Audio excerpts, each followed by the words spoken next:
Hello everyone, today we will discuss about what is bank reconciliation statement. अब जैसे कि हमें पता है ज़्यादातर जो बिज़नेस की ट्रांजैक्शंस होती हैं वो बैंक के थ्रू होती है, क्योंकि जब हमारी नंबर ऑफ़ ट्रांजैक्शंस इंक्रीज़ होती है तो कैश में सारी ट्रांजैक्शंस को मैनेज करना डिफ़िकल्ट हो जाता है। तो इसीलिए हमारी बैंक के थ्रू ट्रांजैक्शंस होती हैं।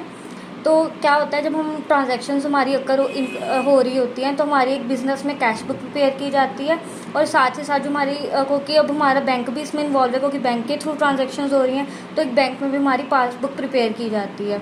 तो बैंक रिकंसाइलेशन स्टेटमेंट का पर्पस ये होता है कि जो भी हमारी पासबुक में एंट्रीज़ है और कैश बुक में एंट्रीज़ है वो मैच करनी चाहिए। अब जैसे यहाँ पर मीनिंग डिफाइन किया हुआ है, bank reconciliation statement is a statement which reconciles the bank balance as per cash book with the balance as per bank passbook by showing all causes of difference between the two।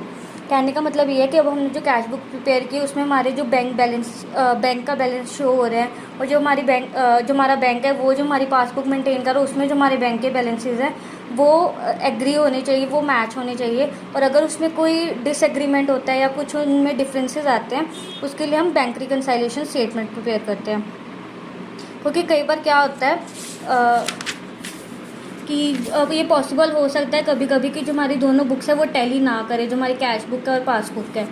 तो फिर हम क्या करते हैं, जब हमारी passbook बन के आती है तो हम देखते हैं कहाँ पे डिफरेंस हो रहा है, और हम अपने ट्रांजैक्शंस को चेक करते हैं कि जहाँ पे भी गलती हो रही है फिर हम उसको सही करते हैं। उसके लिए हम जो एक स्टेटमेंट प्रिपेयर की जाती है उसको हम बोलते हैं बैंक रिकंसाइलेशन स्टेटमेंट, ताकि जो हमारी बैंक की पासबुक है और जो हमारी कैश बुक प्रिपेयर की जा रही है वो एकदम एग्रीमेंट में आ जाए। That is all about the meaning of the bank reconciliation statement. Thank you.